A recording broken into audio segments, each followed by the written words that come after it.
This is the Flabbergasted Podcast, where we just can't believe you haven't seen it.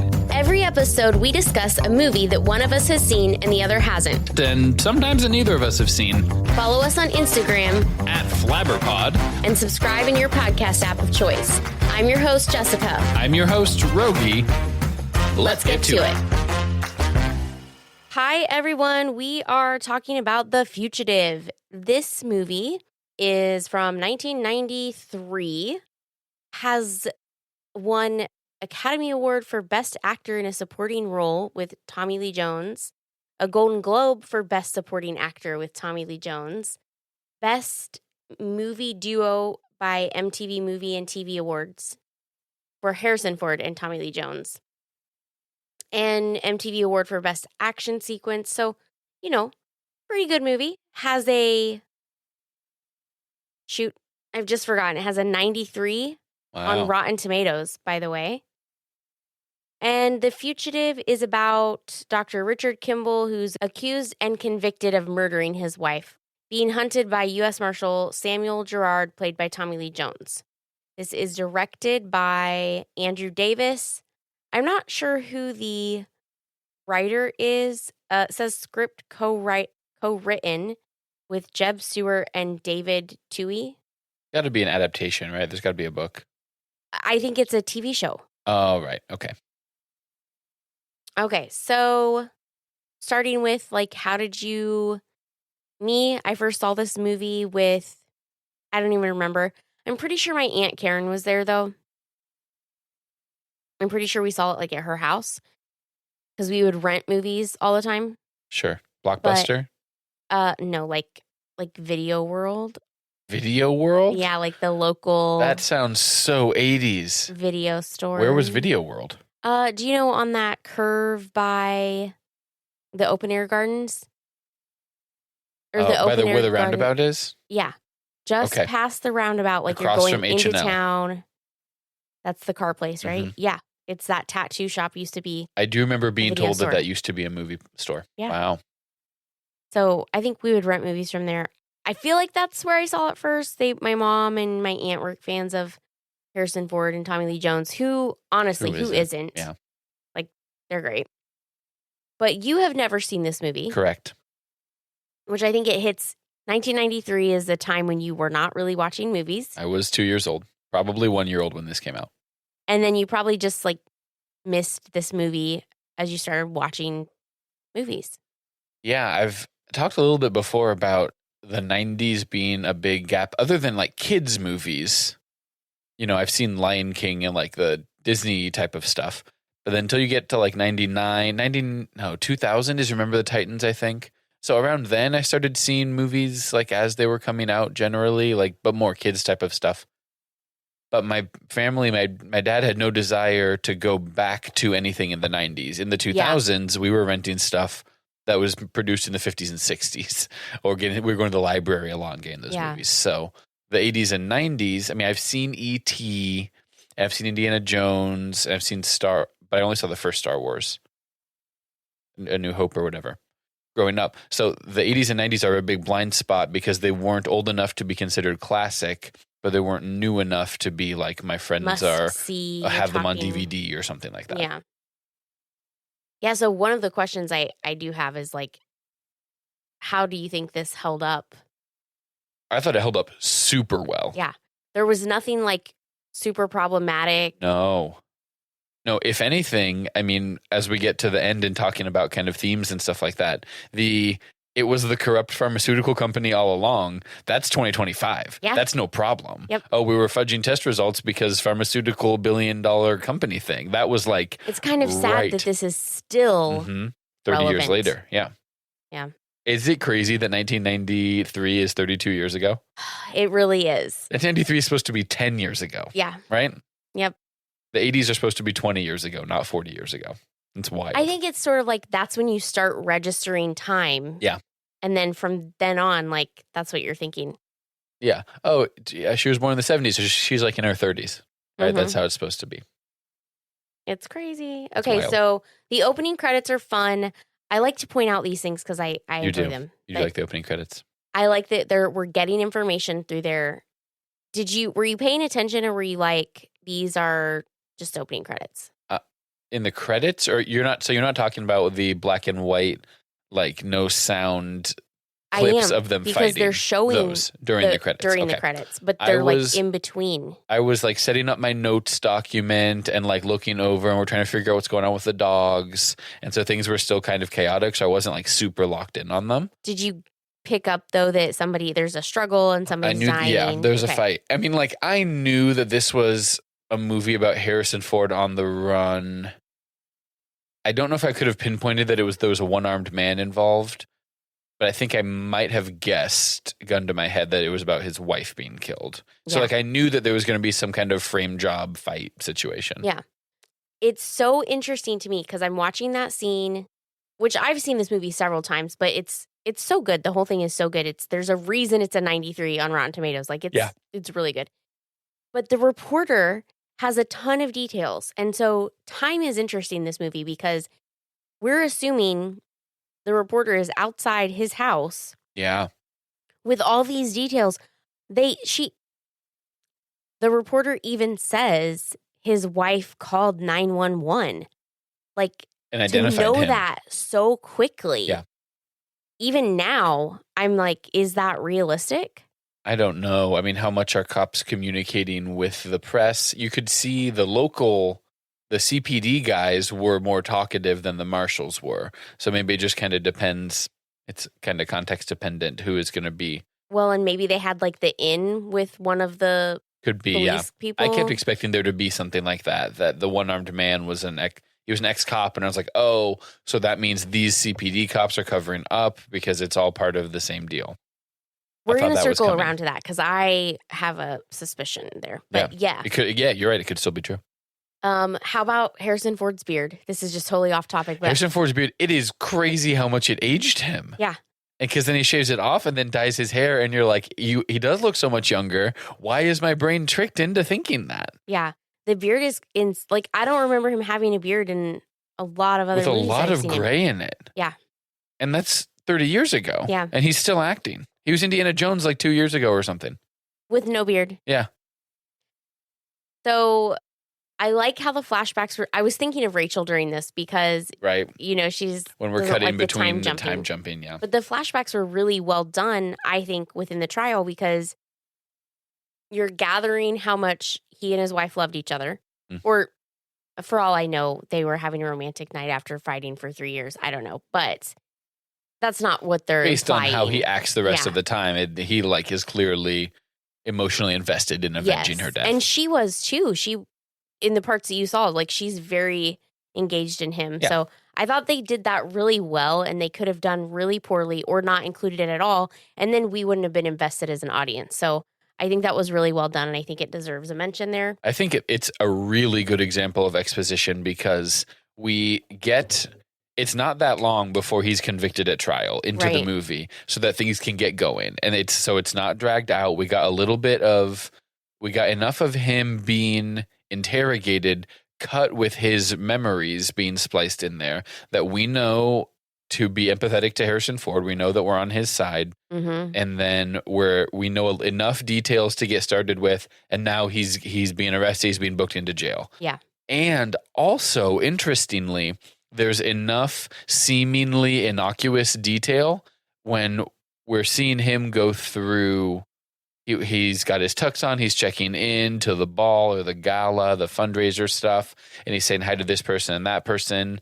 Then they can cut back to those an hour and a half later. And we're like, oh, McDougal Industries, McDevlin Industries was referenced. Yeah. That guy was referenced. Yeah. The car key thing was referenced. So it's one of those fun things where you didn't realize at the time those details were going to matter, right? But it became really important later on, and it was very show don't tell with all that stuff, which you really like. I thought it was really good. So done, so well done.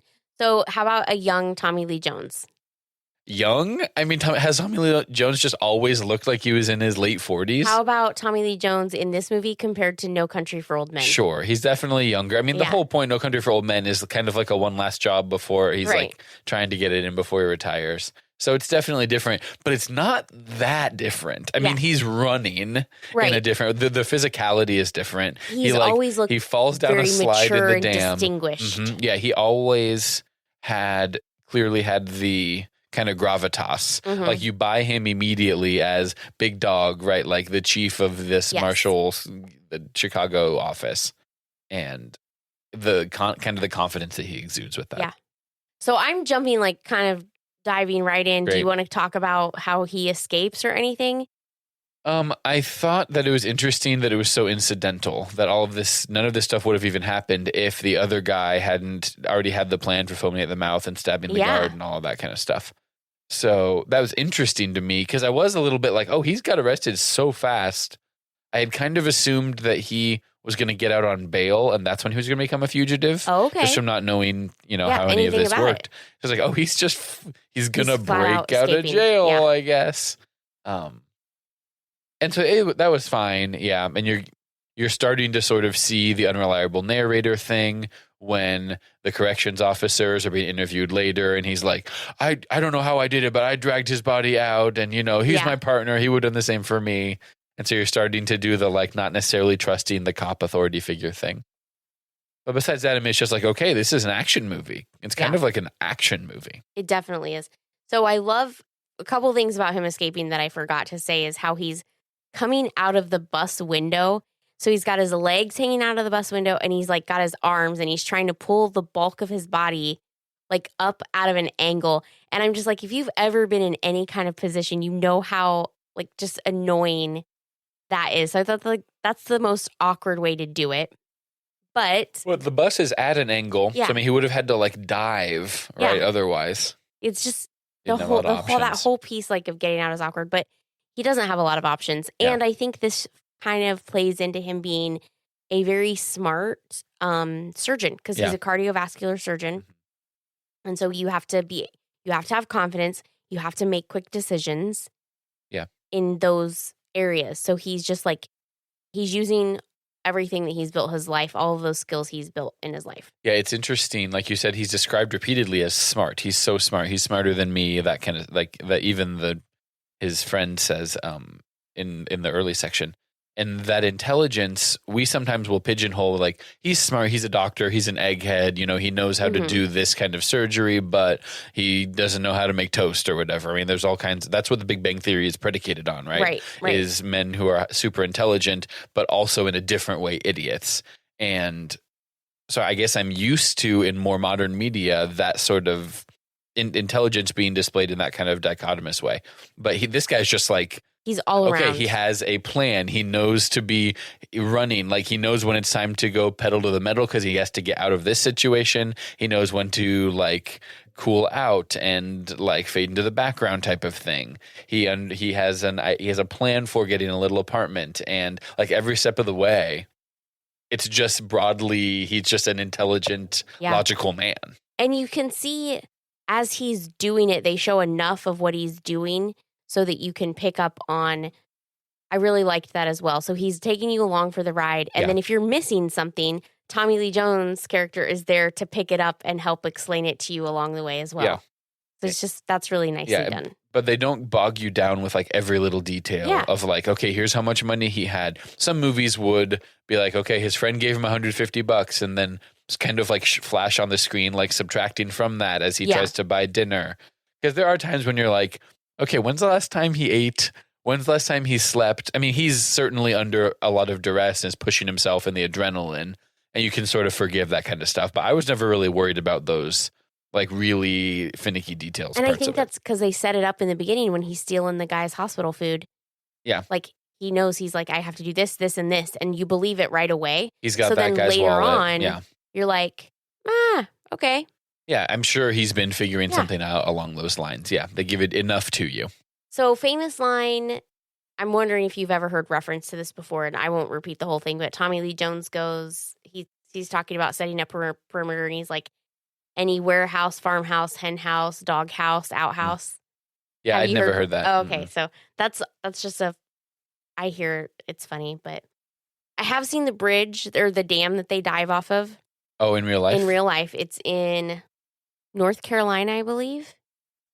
But it Cool. looks just like it. And like It's the very water's cool. pumping and stuff? Yeah. That's neat. Very cool. That was my one, like... Well, when I saw it, it was like that. Is that real? Can you survive that? I mean, he fell what? I don't know. 150 feet? But it was a lot. You could see him falling. He was so tiny as he fell down. And so does the adrenaline kick in? Here's my big thing. When you're dropping like that, it's the churn at the bottom that doesn't spit you out very well. Oh, interesting. Because I'm thinking the churn at the bottom is going to help. It's disrupting the surface tension, so you're not hitting the water so hard. I mean, it is, but then it just pulls you back down and spits you back up and pulls you back down and spits you back up. Well, when he finally, it took him a minute to climb out of the water in general, and he's kind of like spitting up and like has mud on his face and stuff, so it seemed like it took it out of him. I'm wondering, he falls out backwards and then like goes head first and then flips. Is the dam angled enough that he could like water slide it a little bit? I don't remember. So otherwise, I'm worried that he's going to hit, what's the word? Terminal velocity. Yeah. And is just broken when he hits the water no matter what. You know? I don't know. I would be more curious about that, but I think they played it in a believable way. Yeah, that's the biggest set piece action scene that I was like, but yeah, everything else besides that was like so grounded, you know? Yeah. So nitty gritty believable. And he has enough, like, even if you're a surgeon, you have enough first aid, trauma response, emergency, training that you can address any of those issues that come along. So we're not super worried about that. Yeah. We even see him do it a little bit. Yeah. I do have a note, like, he's so lucky he didn't cut himself shaving when he's like taking his beard off because he passes the police officer. And if he'd cut himself shaving, that would have been like enough to look at that guy a little bit longer type of thing. Yeah. I thought that was funny. Every time I look in the mirror. He does have we skipped over, I didn't kill my wife. And Tommy Lee Jones just goes, I don't care. Yeah. Because his job isn't to investigate that, which this is something that I would talk about later on. His job isn't to investigate that. It's literally to get him back. Yeah. Because I wonder how often these kind of marshal office fugitive situations get drawn out this much, where the guy goes underground and they have to start looking into his background, and that naturally leads him. He doesn't start doing it just off of a hunch. He's like, okay, why is he here? It's because he said this. Okay, let's reopen the case and take a look at it. Is there anything here that would lead us to where he is now? Just trying to follow it logically. Yeah. Because he's hunting the doctor, not anything else. So he's got to think like he's thinking, and he wants to solve his wife's murder. So that's where he's going. So you see how quickly they catch the other guy. Yeah. Which was fun because you were sitting there and you're like, how did they know where he was? Yeah. And then you're like, oh, okay. Yeah, but they had you going for a minute. They did, yeah. Which I think is really great. It's interesting looking back now that they even took the time to do that. Those couple of scenes have nothing to do with like the main plot thrust of the story. So it's character stuff. It's to set up who Tommy Lee Jones is, his commitment to his team. He'll do whatever it takes to make sure I don't bargain type of thing. And so you're getting to learn, you're becoming more invested in him because you're invested in Harrison Ford immediately. For sure. As soon as you see starring Harrison Ford, you're invested in Harrison Ford. Oh, yeah. So I have a note here, and it's so funny because listeners, Rachel, Rogge, Jeremy, and my dad and I all watched this movie together. And Fred and George were big parts of watching it. And Fred and George. Daphne did not watch. Daphne was asleep in the corner. She's like, I don't have time for this movie stuff. But we're watching this, and right around this time, right around when Harrison Ford goes and cuts off his beard and everything, right after that, I think it is, Tommy Lee Jones is he's running through the dam, and you go, that sweater. Yeah, his sweater. It's the like quarter zip Harrison Ford sweater with the big collar and stuff. Yeah, and I literally wrote, I said, this may be where I developed my love for a man in a sweater. Yeah. And what's so funny is you said that, and Rachel laughed when you said it, and then I showed her my notes, and she was laughing. We're all on the same page. Yeah, we're all talking about these sweaters. He had just recently taken his shirt off, and he was looking good. Yeah. It's not like... In the 90s, you didn't have to be full Hugh Jackman Wolverine, you didn't have to have your abs. Cut lines. Yeah. which honestly is super unreasonable because in order to get those, you have to dehydrate yourself for like 3 days. Yeah. Like, why are we asking our actors to do this? Yeah, if anything, I agree. It makes it so that real good actors can do real good acting and not have to be spending so much of their time worried about the diet exercise part of it. Yeah. I mean, I appreciate that you want to, that you have a physical regimen you're working towards to be physically fit. Like, I do appreciate that. Yeah. But also, like, let's not. Yeah, there's physically fit, and then there's like what Christian Bale does in that boxing movie. Yeah. Like, there's different, there's extremes you don't have to go to. Yeah. So love the feather. So we love the feather. Love a sweater. What I'm interested in what you think about the dream sequences. A couple of times he falls asleep and he's thinking about his wife. He's thinking about that night. At one point, they're just having sex for some reason. And I was like, okay, I guess that's happening.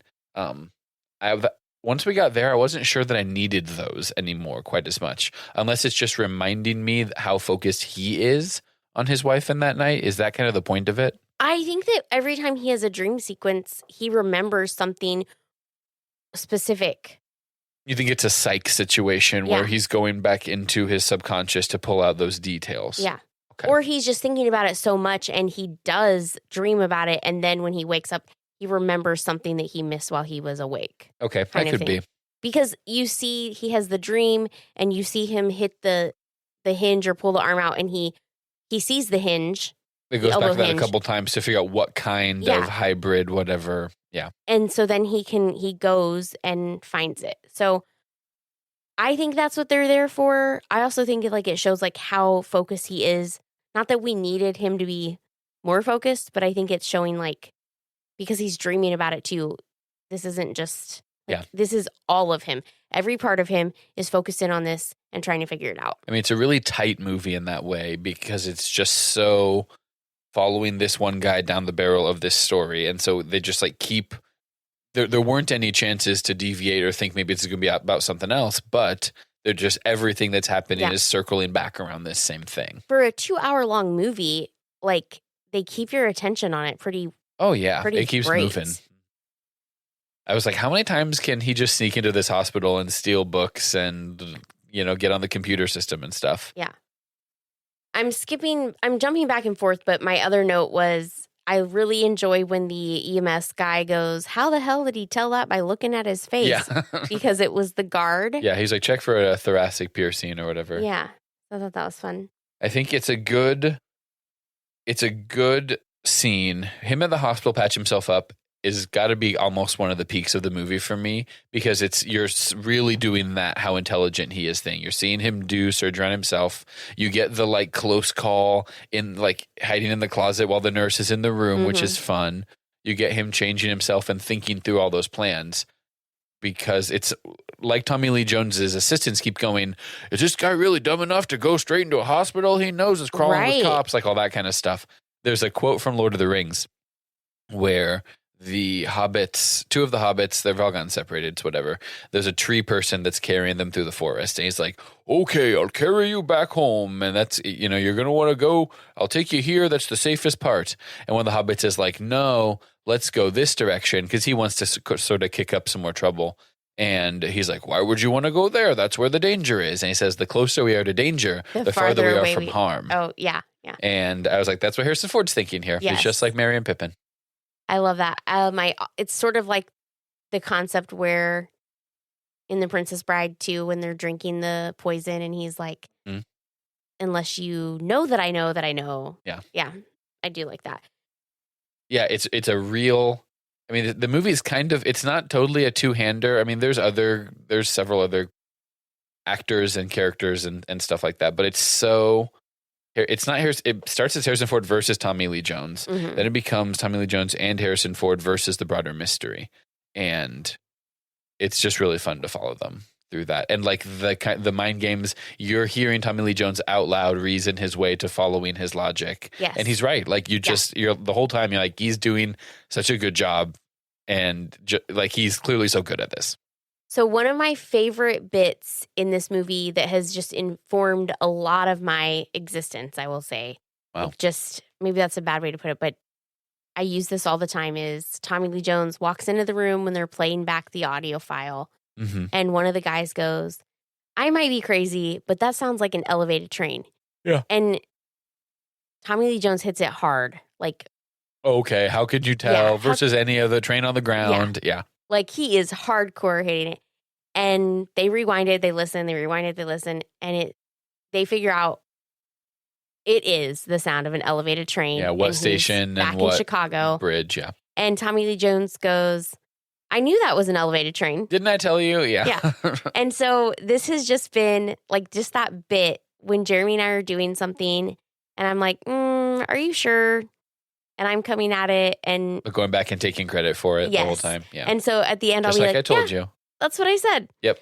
Totally. And you've seen me do it before so many times, I'm sure. So I think that comes from this movie because it's so funny the way he says it. And that is my favorite scene, actually. Interesting. Which is so silly because it doesn't have anything to do with the big mystery, but I just love the way it lays out. That scene made me question myself because he was like, hold on, pause and isolate this. I think I heard something. I was like, I didn't hear it. Rogge didn't hear anything. I just heard the normal phone conversation. And then they play it back like 2 or 3 more times. And it's not until maybe the 4th time that I finally hear him say like, next stop or whatever. Yeah. But so I was like, did they not put it in until this last one? Or have they been saying it the whole time and I'm not hearing it?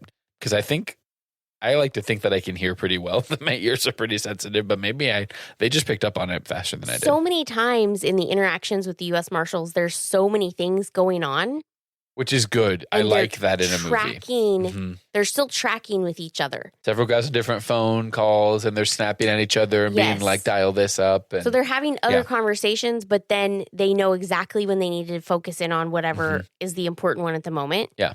And I also like that because I think that's a real depiction of my life too. I'm listening to a bunch of people have a bunch of different conversations. You're trying to ringleader it. Yeah. So I relate to that. The other thing, I mean, they are going at a pace. It's like Gilmore Girls level, like, okay, Newman, I need you to do this. Biggs, why haven't you got me my coffee yet? Like Cosmo, like the way he like barks out orders so quickly.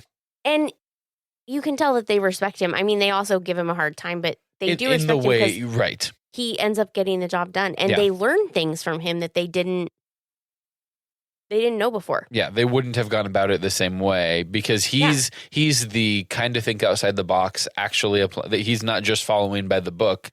He's applying logic like that is context dependent to this situation. Yeah. Which is what's impressive about him.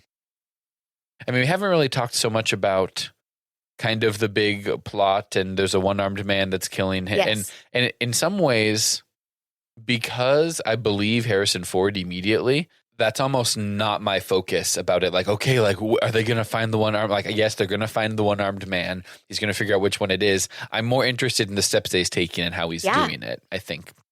So when he's talking about with the whole elevated train scene, when we were watching it just now, I picked up on things I didn't realize if I picked up before. And so one of those things is he's calling his lawyer. Okay. And why is he calling his lawyer? Like, what's the point? Yeah, and his lawyer even says, blah, blah, blah, here's why. Because we had heard Tommy Lee Jones say to tap the lawyer is one of the first phones he said to tap. Yeah. And so if I'm looking back and I'm thinking about that in the context of what is he doing and how smart is he calling him just so he can say he's in St. Louis to redirect the pursuers a little bit? I don't know. I think maybe part of it is just to continue asserting his innocence. Like, this isn't just a bit. Like, I'm going to call him because if you're Tommy Lee Jones, you're thinking the same thing. Why is he making this phone call? Is he really just trying to restate to me, who he's sure is listening, that he's innocent? Could be. Either way.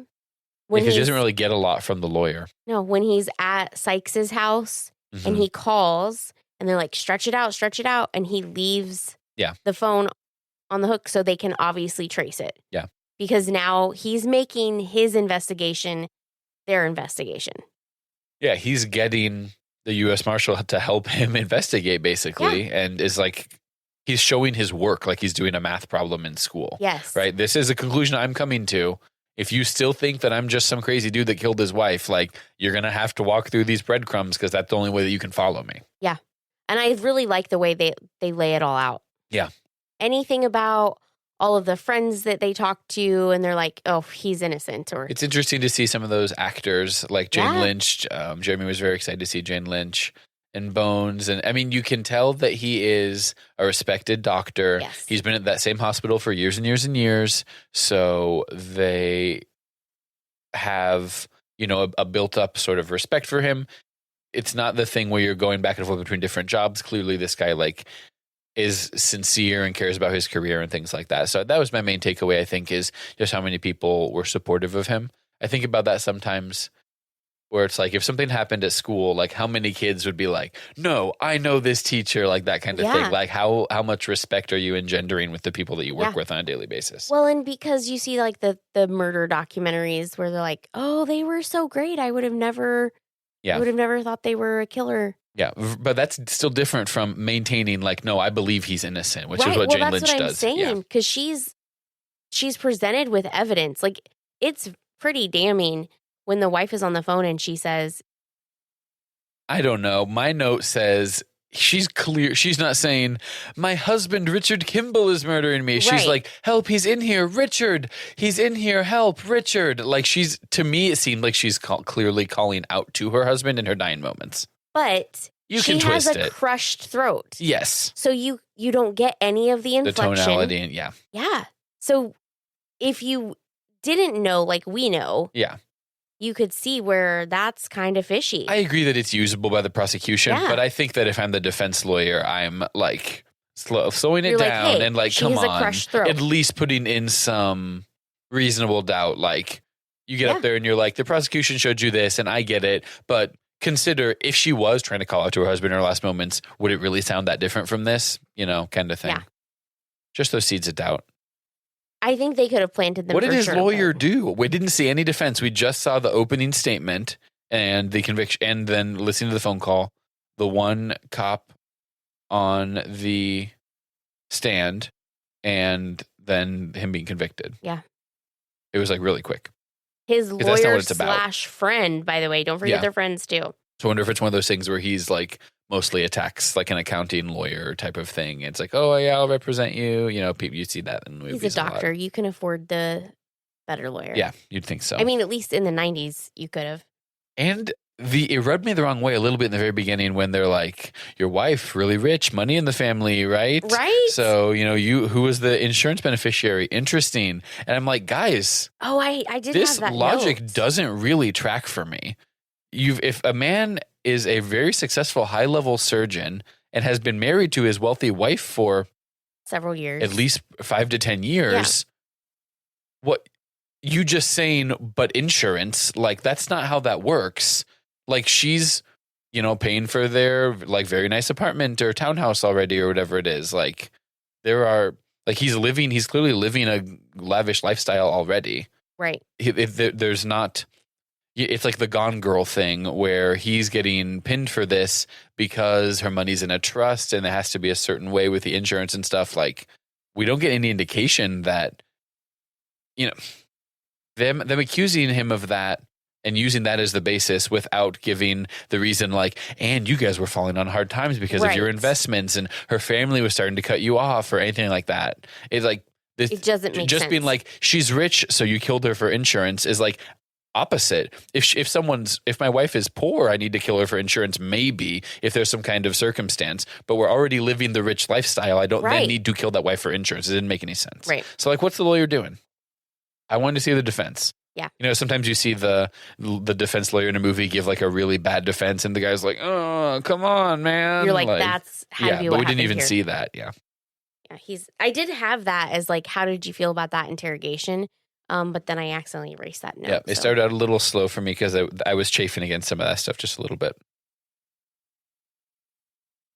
So I like the turn in Tommy Lee Jones because he goes from, I don't care, I'm doubling down, I think he's still alive, we're definitely going to find him. It takes him a minute to come around on, okay, this is a smart man, why is he making these choices? He's still focused on the arm thing, like, could this actually be true? But then once he does, he follows it up in a logical way that I appreciated. Yeah. That kind of development in his character. I like that too. So let's talk about the things that he goes through to solve the case. Okay. The Harrison Ford character, Kimble character. It's a lot of escapes. Yeah, because he's actively being pursued. Oh, I want to specifically talk about him going to Cook County Hospital. So he goes where Rachel's dad was born. Where Rachel's dad was born, shout out. He goes in and saves the little boy. Yeah. Which, here's the breadcrumb. They say, he's walking in and they say, there was a bus crash. Yeah. A lot of kids. He hears it. They're coming here. And when that happened, I said out loud, darn doctors and the stupid Hippocratic oath. Yeah. Like, he feels an obligation. And I mean, he saved the kid's life. Yes. The kid would have died. For sure. And it would have been easy for him to just follow along whatever they said. But that's another thing that shows us just like where his ethics are, right? Yeah. That he can't not save his life, even though it's contrary to his goals with like what he's pursuing. It's a kind of side quest, if you will, for his goal. Yeah. Yeah. I mean, if anything, it hurts. I mean, it clearly brings some heat on him. Yeah. Because he gets noticed and he loses his badge and all that kind of stuff. I appreciate that when he's questioning the doctor, when Tommy Lee Jones' character is questioning the doctor, she's like, listen, he saved the kid's life. I didn't have I called security. What do you want me to do? Jump on him? Like, come on. No, I will say that at this point, he's going to Cook County Hospital a lot. And that was a little bit confusing because he was a big doctor at Memorial Hospital. Yes. So all of us in the room were like, why is no one recognizing him? Like, how does he know his way around here so well? So that was a little confusing to be dealing with two different hospitals. So I think he went there specifically because they have the prosthetics clinic. Yeah. And that's what he needed to figure out what type of prosthetic it was because Get to the all records. of those parts, have the serial numbers and the manufacturer information and all of that, and they are all tracked. He narrows it down when he gets to that computer. Yeah. Yeah. And that's fine. I really liked him slipping into the sewer in the dam when the cop cars are coming from both sides and where is he? What's going on? What's going on? So just anytime that you're kind of in a situation ooh, how's he going to wriggle out of this one? And then he does. He finds some little way. Yeah. I think, and it's he cool. makes the decision. He makes it quickly. Yes. And I appreciate that as a doctor, and you see in the beginning, he's got the fancy life. He's not afraid to get into the sewer. Yes. Yeah. And especially you can't be holding back anything when you're in his situation. Yeah. I appreciate that. So he finds the records and then he's on the phone. How many people do you know could do this?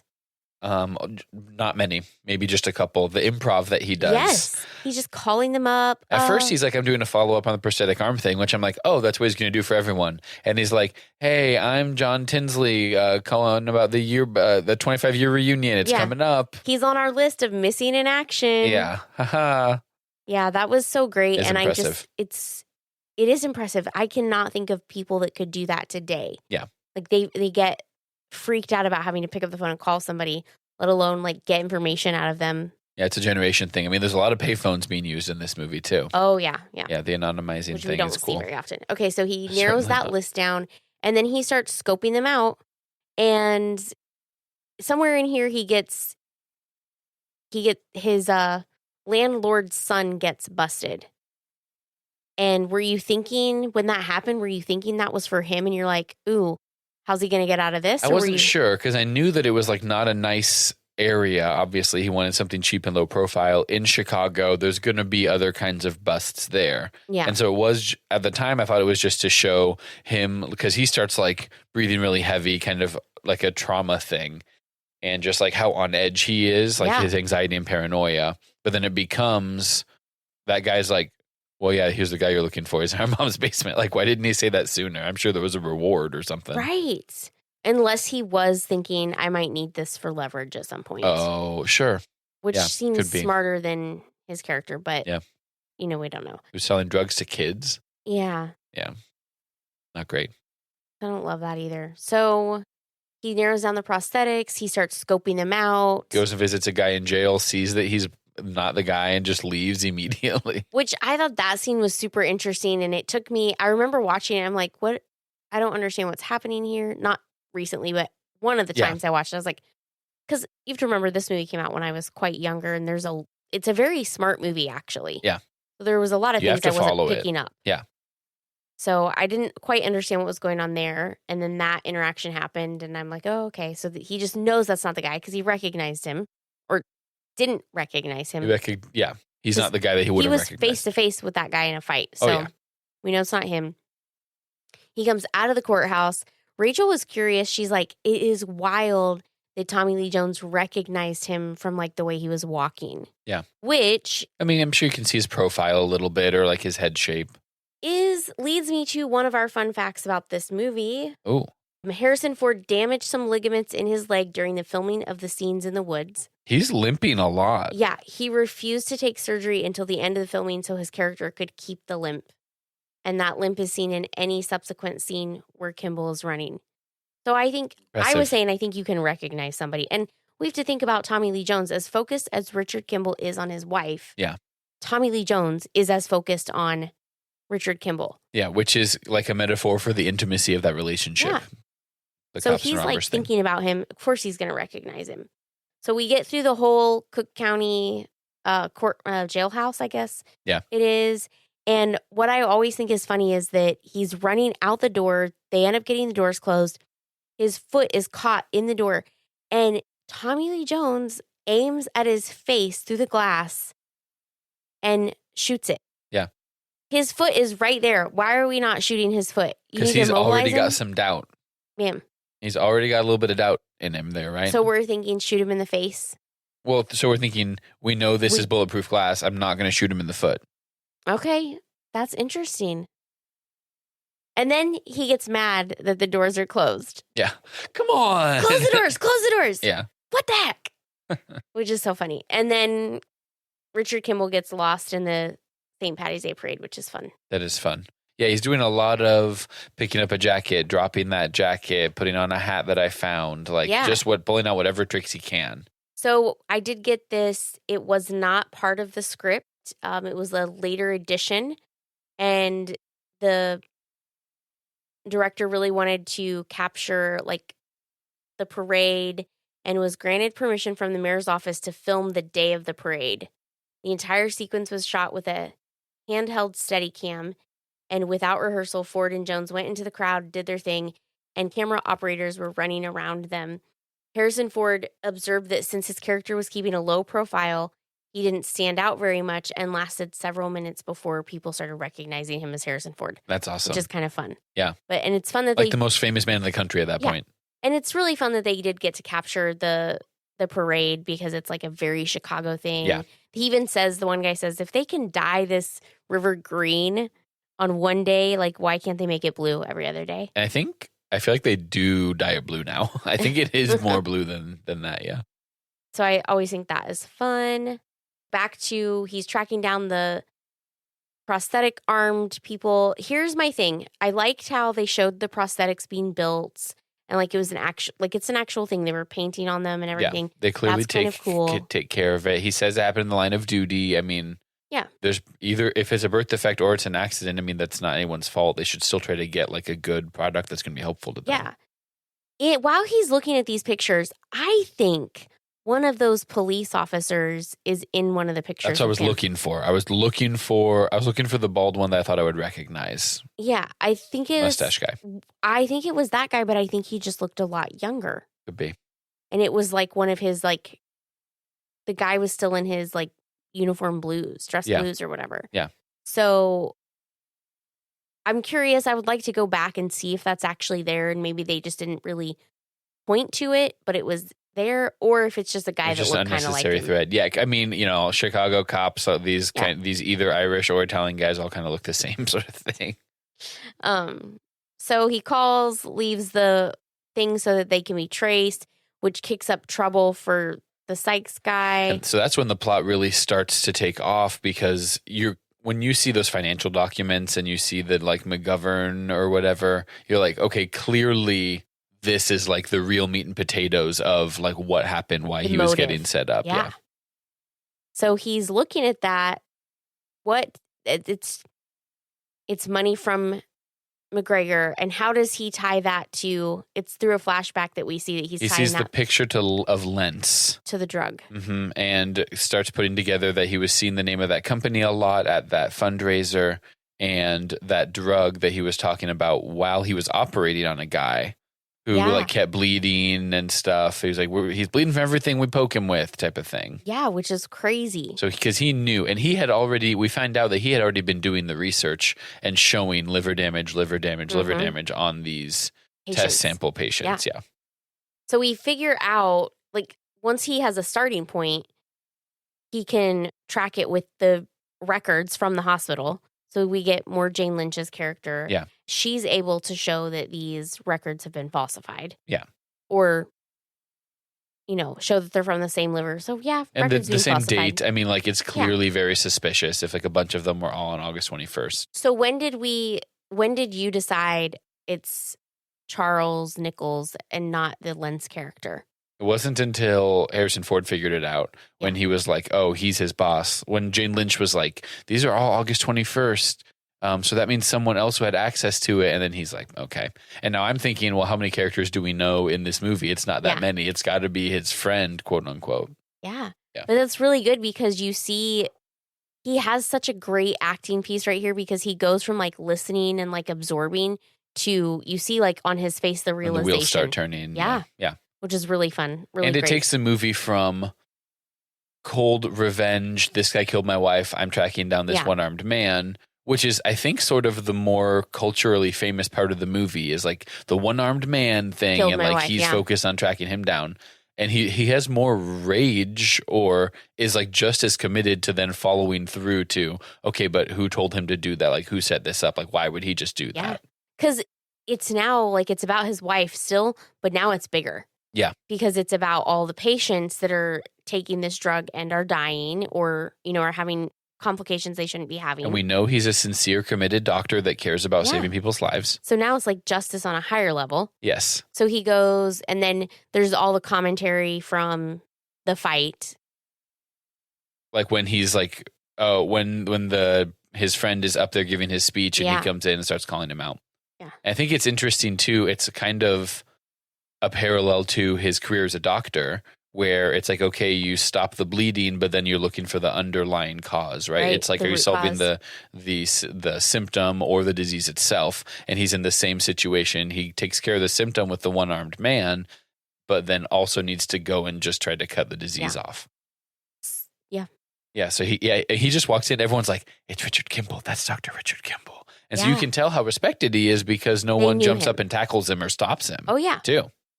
Yeah, they're like, what is going on here? And they all know what he's been accused of, that he's on the run, all that stuff. I mean, this is the group of people that knows that. Even the one guy's like, can we get security? Like, they're not going to do anything, but he'll call security. Yeah. Which is well, fine. And I think probably the people who are on the board of the pharmaceutical company and stuff, they're like, yeah, let's make sure we get security on this guy. Like, they're the ones with motivation because it's not just like a personal respect thing for them. Like, they need to protect their assets or whatever that he's about to blow up. So it's what I think is the Dr. Nichols just recently was appointed to the board. Mm-hmm. But he's been working with them. He's been doing all their dirty work, essentially. Yeah. So all the times that the one-armed man is on the phone, now are you assumed, okay, he was definitely talking to the Nichols character? Yeah. Yes. The times that we don't see the other side of it. Yeah. Like, you knew he was talking to somebody, quote, in charge. Because and now you're like, that's got to be Nichols knew that Harrison Ford was getting close to figuring it out based on all the stuff he was doing. Yeah. But what's interesting is that the last time they spoke, when he was on the hotel phone talking to Harrison Ford, he said, okay, get Bones to help me with whatever I need. Want, And then he does that, I guess. I guess he does call Bones. He does, and I don't know why. Yeah, you'd think that he would just like be not available to make busy. the call or call, whatever. Yeah.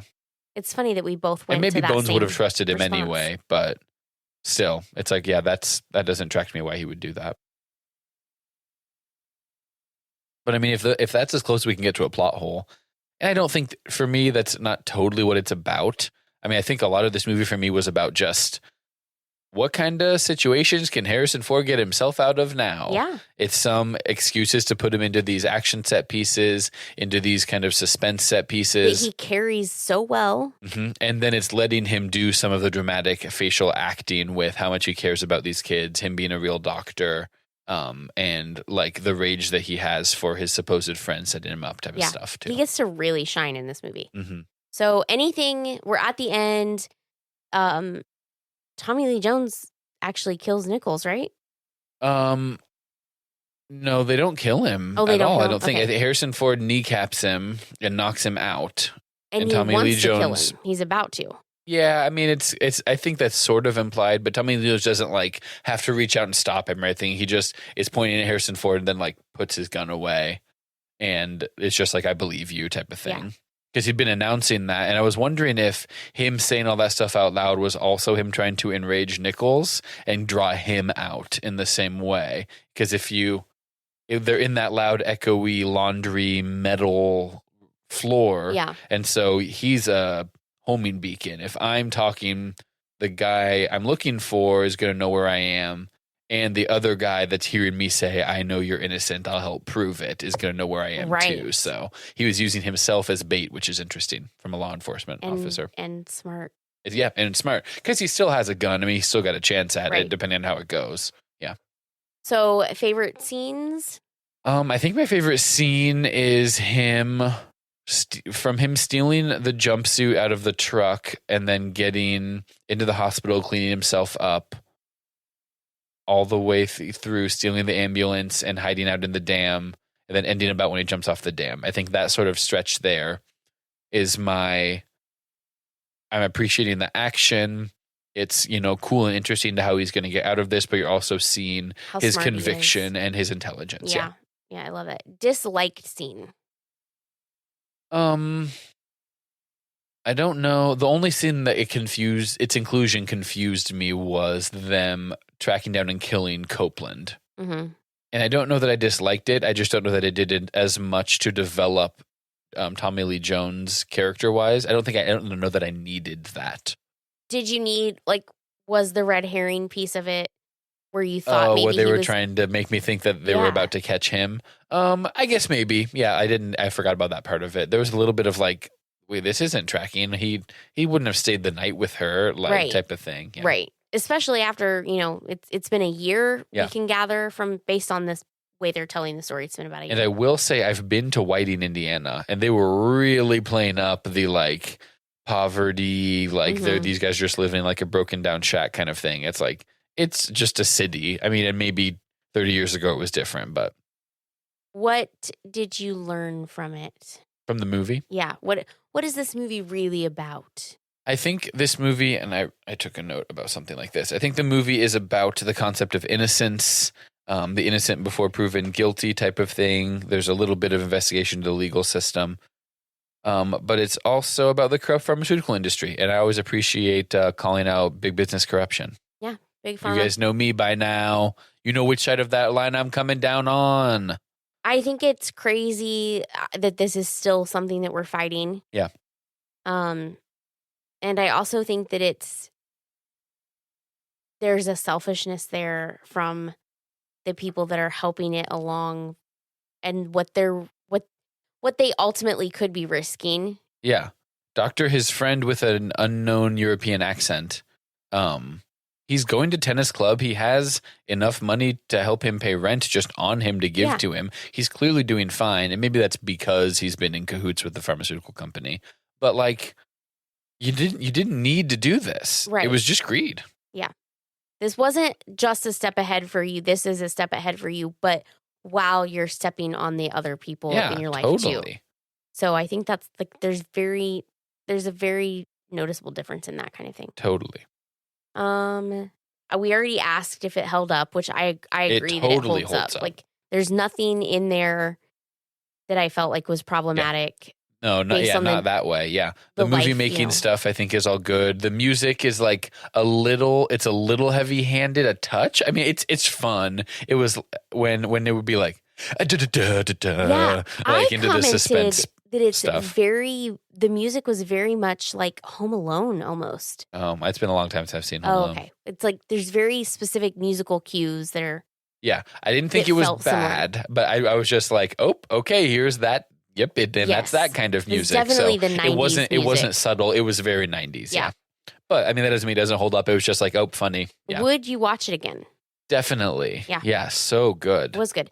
So now this makes me, I haven't seen any of this Harrison Ford 90s stuff. Okay, so I think we should do some of it because honestly, they're really good. Yeah, I haven't seen Air Force One. That's him as president, right? I haven't seen, what else am I thinking of? Presumed Innocent. I've seen the TV show Jake Gyllenhaal last summer. but my understanding is that the endings are maybe slightly different in a way that I don't know. I stopped listening to the podcast about the TV show Presumed Innocent once they started going, and isn't it crazy how different? And I was like, I don't want to hear it in case I do see the movie sometime. So that's not totally an unspoiled one because I have seen the TV show. So I think we should look at some of those 90s movies, 90s and early like 2000s that you've maybe are in that gap that you've missed that I think 80s and 90s even. Yeah. And I think there's some of the like legal thrillers like The Firm and Michael Clayton that like people love. Pelican Brief, that people love those like Law and Order movies. And there's like actors I've heard of that are in some of these things. Because Pelican Brief is Denzel. Yeah, and Julia Roberts. Okay. Like Matthew McConaughey is in one of these. I see stuff on TikTok sometimes. He's in No Time to Kill. Or not TikTok. I see stuff on YouTube Shorts sometimes that are like clips from these 90s like legal thriller movies. Yeah, I would be interested in going back and visiting. In my case, visiting. In your case, you're visiting some of those for sure. Listeners, if there's a 80s, 90s movie that you think was either a cult classic, didn't get enough recognition, or was like just super, super great. Yeah, well, just what are your favorite 80s, 90s movies? I probably haven't seen them if they're live action. Send it in and, maybe we'll do it. Like, yeah, we're happy to get the ideas, right? Mm-hmm. Yeah, we've been talking about doing some more rom-coms too. I wasn't feeling the rom-com. We're gonna do Sleepless in Seattle, You Got Mail maybe coming up. Yeah. I want to do Good Will Hunting too. That's on the list. Big one. Now that I'm back to school, I've got way less time. It's hard, guys. We'll keep trying to find time to watch some movies and let you know. But you recently probably got to listen to the Lilo and Stitch episode, so there's some other stuff coming out for you. It doesn't have to just be what Rogge's available for. We would love for you to contact us on social media at flabberpod on Instagram, I think. Email us. Call us. You can leave a voice message on our bento, which is bento.me/flabbergasted. And that's where you can find like all of our contact information as well. You can listen on Spotify, YouTube, or Apple Music. You can interact with us on Letterboxd, Instagram. You can leave us a voice message, or you can text us at 779-236-6843. Any of those options. Do it. We look forward to hearing from you guys. Thanks a lot. Bye. Bye.